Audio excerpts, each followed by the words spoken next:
سے کھڑا ہوا، اس نے کہا ربا اب میں تخت پہ نہیں بیٹھوں گا جب تک گستاخ رسول سے بدلہ نہیں لوں گا۔ دوسرا کیا کہا؟ اس نے کہا مولا اس وقت تک مجھے زندگی دے کہ اس عیسائی بادشاہ کو اپنے ہاتھوں سے قتل کروں۔ تیسرا مولا آج کے بعد میرے اوپر نیند حرام ہے۔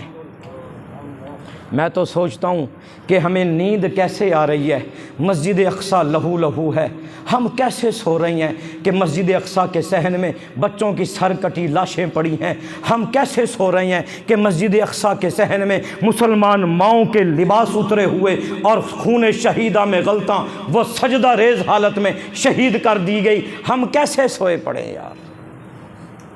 پیارے نبی نے فرمایا پوری امت مسلمہ ایک جسم کی مانند ہے، اگر آنکھ میں درد ہو تو کیا خیال ہے پورا جسم بے قرار ہوتا ہے یا نہیں ہوتا؟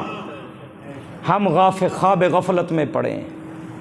مولا اس وقت تک نیند نہیں کروں گا جب تک میں بدلہ نہ لے لوں۔ آپ کو پتہ ہے اس کے بعد پونے دو سال تک صلاح الدین ایوبی بستر پہ سویا نہیں۔ پونے 2 سال تک صلاح الدین ایوبی بستر پہ لیٹا نہیں، یوں لیٹ کے سویا نہیں۔ جب نیند آتی تھی پتہ کیسے سوتا تھا؟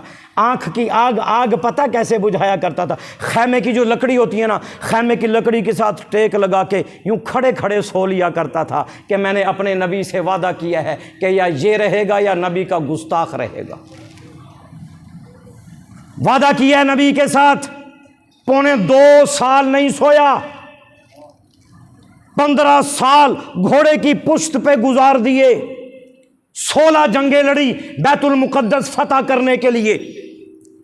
پہنچا، گھوڑے تیار کیے، ادھر لشکر اسلام کو حکم دیا تیاری کرو، اور وہاں کیا کیا؟ وہاں خط لکھا اس عیسائی کے پاس۔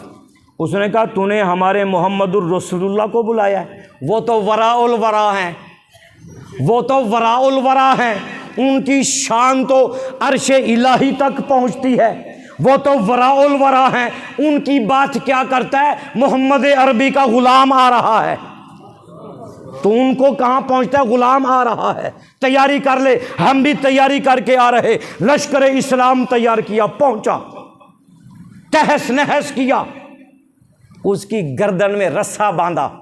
یہ وہی 14 بادشاہ جب یہ گرفتار ہو کے یہاں پہنچے نا، سلطان اب اسلام کا مزاج دیکھیں۔ اسلام کہتا ہے اگر علاقے کو فتح کر لو تو وہاں کے بچوں کو قتل نہ کرو، اسلام کہتا ہے وہاں کے بوڑھوں کو قتل نہ کرو، وہاں کی عورتوں کو قتل نہ کرو، وہاں کے جانوروں کو آگ نہ لگاؤ، وہاں کے پودوں اور درختوں کو نہ جلاؤ، جو آدمی امن مانگے امن دے دو، امن دے دو، امن، اس لیے کہ اسلام ہمیں امن کا درس دیتا ہے۔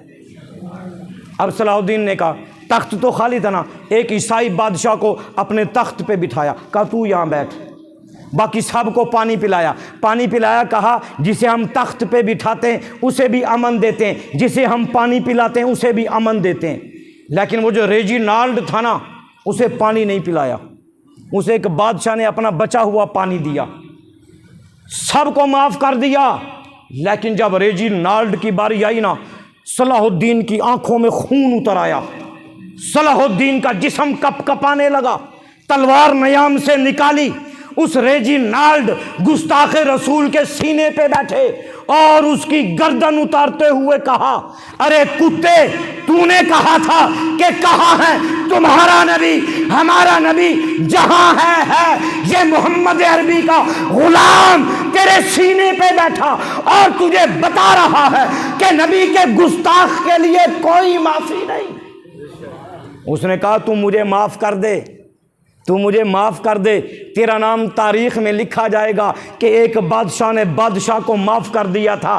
اس سلطان صلاح الدین نے کہا کہ اگر تو میرا مجرم ہوتا میں تجھے معاف کر دیتا، لیکن تو میرا مجرم نہیں ہے، تو اللہ کے رسول محمد الرسول اللہ کا مجرم ہے۔ اب گردن اتاری اور کہا کہ کتے تو اللہ کی دھرتی پہ رہنے کے قابل نہیں، گردن اتاری، ٹکڑے کیے۔ سلطان صلاح الدین نے یہ بتا دیا کہ پوری دنیا کے بادشاہوں اور پوری دنیا کے عوام یہ سن لو کہ جہاں بات محمد الرسول اللہ کی آئے وہاں ان کو دیکھنا ہوتا ہے، اپنی خواہشات کو نہیں دیکھنا ہوتا۔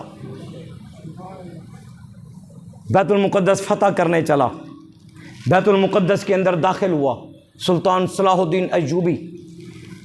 عیسائیوں نے اب ہمارے ساتھ کیا ہو رہا ہے؟